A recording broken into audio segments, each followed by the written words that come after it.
You're watching WCSD from Calloway County High School.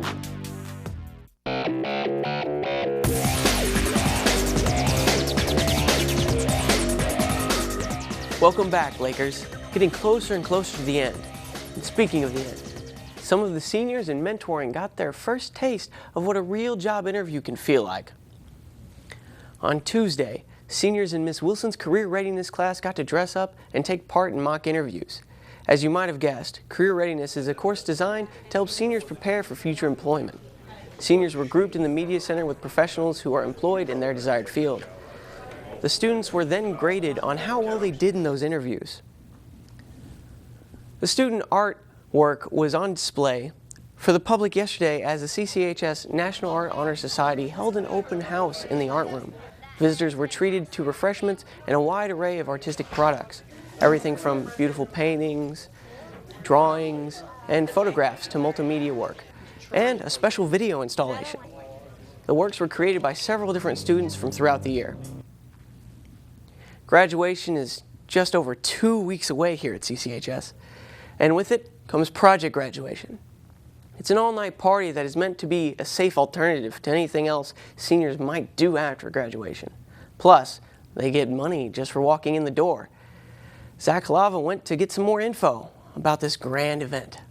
Project Grad is an all-night event for seniors, and they're allowed to bring a guest, but it's just kind of an after graduation, the last, I guess, hurrah before they graduate and leave.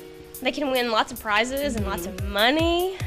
And also, it's just, like I said, it's a substance-free place where they can come, it's safe, and it's just a last chance to see all their friends and everyone that they've, gone to school with all these years. Gotten inflatables, like we're gonna have a Velcro wall, not sumo wrestling, but jousting. A cash cube. The seniors, each senior can go one time through the cash cube. They can get all kinds of money and fake money to use at the auction. Throughout the night, it really just depends on what the parents decide to do. And at this point, none of that's really been nailed down. We always have a bingo room every year. You are kind of locked in. You can't really go anywhere. As far as, that night, it's always a lot of fun. It's kind of the final farewell, because a lot of the people you think you might see a lot after you graduate, and you really don't a whole lot. So it's kind of your last chance to get to come and just, you win money, you get prizes. If there's any incentive for you to come, that would be. And usually about 3 in the morning, Miss Richie and I will get on inflatables and make complete fools of ourselves. So that's really fun too. Yeah, you can come watch that. And every senior is going to get some amount of money when they walk in the door that night. That hasn't been determined yet. It really depends on how much money we get. In these last couple of weeks, we'll get some more money coming in, but every senior will get money just for being there that night. There are opportunities for young people in performing arts right here in our community. A closer look is coming up next on Focal Point, and also on the deck, the seniors of Laker Baseball. Don't go anywhere.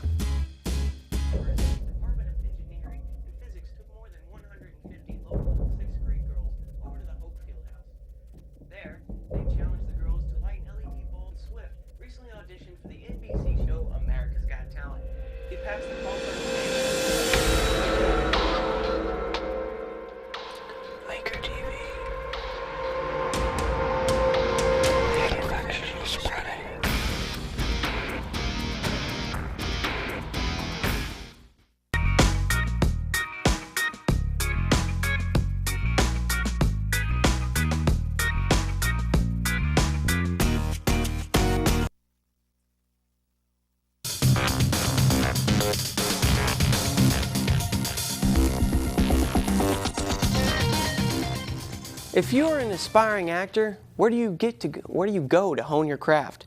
For many actors and actresses, a local community theater is a good place to start. Today on Focal Point, producer Austin Alexander is here to take you behind the scenes of Murray's Playhouse in the Park. Austin? Murray's Playhouse in the Park was established in January of 1977. For over 2 years, there was no official place for the theater. Finally, the theater found a home in the unused train depot that was moved to the park in the fall of 1979, with the first production of The Wizard of Oz opening in June 1980. Since that time, the theater has produced numerous performances, and the depot has continued expanding its educational services. Whether you want to be the entertained or the entertainer, Playhouse may offer what you're looking for. We have a group just for the teenagers. It's called Boxer Frogs. They are one of our very most active groups that we have. We do musicals, we do non-musicals, just all kinds of things. We also have taken a couple of really cool trips. We did a trip to Chicago and did some theater stuff, and then we went to New York City and did saw several shows and got to do lots of workshops and things like that. That was really neat. So they work hard, but we have lots of fun with that group. There are always things that need to be done. We need backstage people to actually move the set, people to build the set, people to paint the set, people who want to work with costumes, people who maybe want to work with props, people who would like to be in the tech booth and run lights or sound. All those things have to happen every time we do a show, so certainly there are opportunities for people who don't want to be on stage. In fact, we are always looking for those folks. Many teenagers here at Callaway have made full use of those opportunities and are very active in the community theater.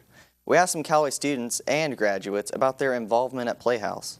I think theater is important because today during school, you know, we're kind of like losing our focus on the arts and we're focusing more on core contents. So, you know, it really teaches people just to get out there and, you know, and they have more, and they just get better communication skills and they learn how to, you know, be social around people. You know, it's a great thing to come out here and just meet so many new people and have such a great time doing a show. I find it very enjoyable, and I think it helps people reach out to people they wouldn't normally talk to or can join with. The friendships that you build at community theaters or just theaters in general are, you know, they're going to last a lifetime. You know, I've known all my friends here for 7 years and counting, and you know, I'm still friends with them to this day. I find theater very enjoyable. I mean, maybe it's not for everyone, but I think everyone should try it. There's just so many roles you can do here. It's not just acting, you know, it's props, it's costumes, it's lighting design, it's set design, you know. It's a great experience. So you should really come out and try it. If you're not interested in being involved in a show, then maybe you'd like to see one. Tonight is the opening night for Playhouse's newest show, The Last 5 Years. Director Dr. Chris Mitchell tells us more about the show. Well, the show is about, well, it's called The Last 5 Years because it's it details the 5-year relationship of two young people. They are sort of, I guess, artists in New York City. One is an actress and the other is a writer. And they, one finds early success, the writer, who's the male character, Jamie, and the actress, Catherine, continues to struggle, and that causes some friction in their relationship. The other interesting thing about the show is that it goes in reverse order. So Catherine begins at the end of the relationship, and Jamie begins at the beginning of the relationship, and they go song after song after song back and forth till the point where you're at the middle, where they actually meet in time at their wedding. And then at the end of the show, Catherine is just at the end of their first date, and Jamie is at the end of the relationship. So it's very interesting the way they play with time. It's not pop music per se, but it incorporates a lot of modern musical idioms. So there's jazz, there's funk, there's all kinds of things. And also just beautiful sort of heart-wrenching ballads. The other thing is it's very fast-moving. It just goes song after song after song. There are probably 4 to 5 minutes of dialogue or monologue really in the entire show. The rest is all sung. So I think that keeps the pace moving. So their attention will be kept for sure.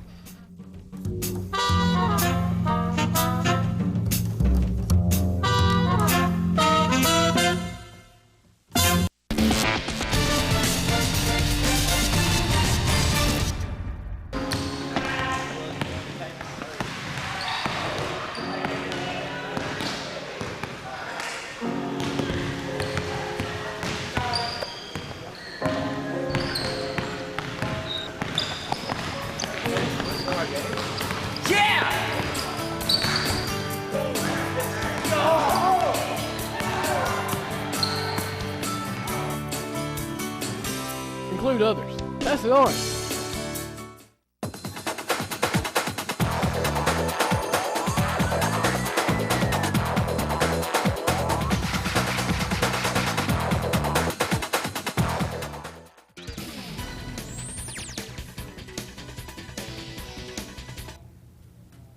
Congratulations to senior basketball player Bailey Brown.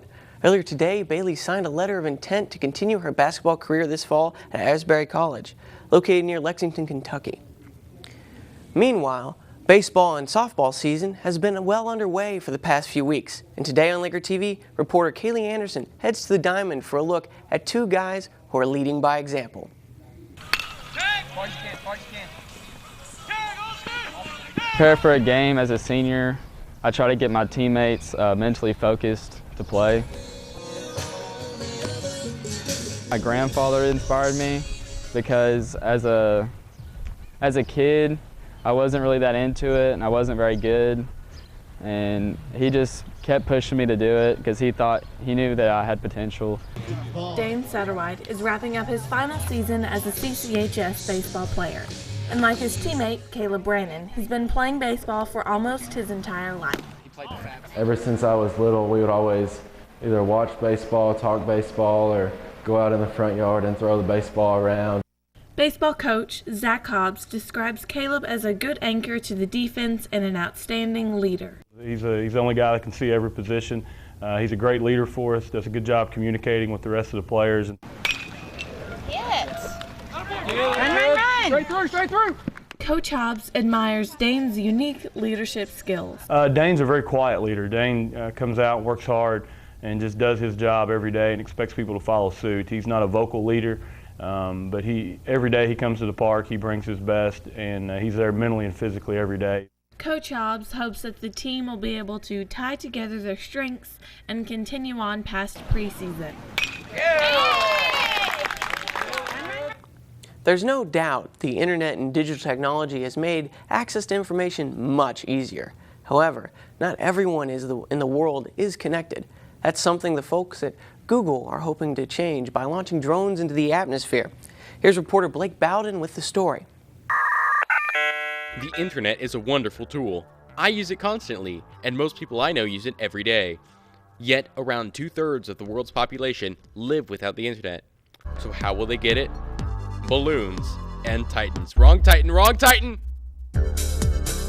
On Monday, April 14th, 2014, the innovation giant that is Google bought out Titan Aerospace, a developer of unmanned flying drones, for an at the moment undisclosed price. However, it is known that earlier, Facebook had looked into buying Titan Aerospace for an offer of around $60 million. Google plans to use Titan in order to spread the internet across the world with balloon-based drones, floating in our atmosphere in a similar fashion to the satellites that orbit the Earth. These drones appear to be part of a plan by Google in order to maximize the potential of Google Glass. Google's drone-powered internet service may even compete with cell phone providers, who charge users on internet services provided by their service according to the amount of data used. If one thing is certain about the future, though, it's that a Titan is coming, and its name is Google.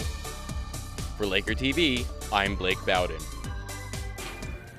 According to the folks at Google, they say these atmospheric drones could help solve problems like disaster relief and environmental damage. Meanwhile, Amazon recently announced their plans to use drones for package delivery. Sounds like the sky is going to become a pretty crowded place in the future. One of the most recognizable monsters in the world is hitting movie theaters today. Early reviews speculate that it is a must-see for the summer. I am talking about Godzilla. Here is producer Will Van Horn with an inside look. This summer, Warner Bros. Pictures and Legendary Pictures rebirths one of the world's most infamous monsters and unleashes it in the epic action-adventure Godzilla. God help us all. Since 1954, this monster-sized metaphor to nuclear weapons has amazed the world with its power and ferocity. Though sometimes depicted as a hero, this new adaptation portrays Godzilla as what he's known for, a threat to humanity. From director Gareth Edwards comes a powerful story of human courage and reconciliation in the face of titanic forces of nature, when the awe-inspiring Godzilla rises to restore balance as humanity stands defenseless.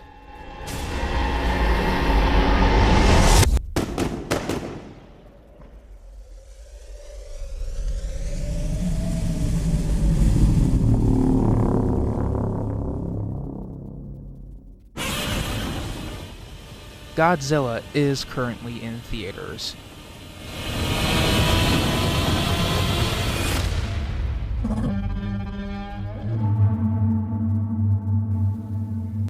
Last week we featured 3 of our teachers who are retiring, so this week we decided to have a little fun about retirement with the senior class. Thanks to the Bank of America Corporation with their website called faceretirement.merrilledge.com. But this software is not meant just for fun. It's to show what things you do now with your money can and will affect you later. Take a look. There you go, Street. Whoa. Is it Tori's?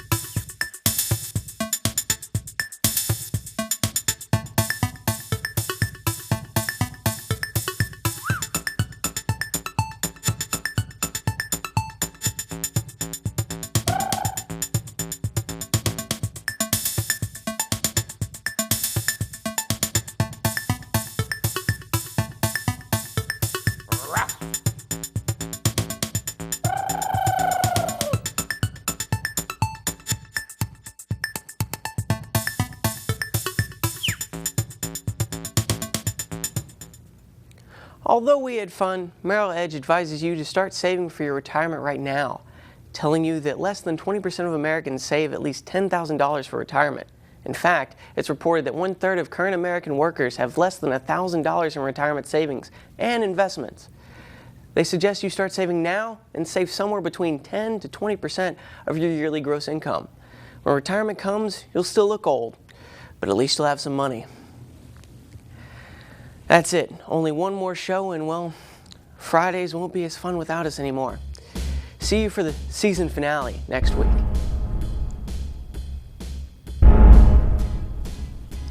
Are you guys hearing that? Like, is it? What is that? It's Godzilla!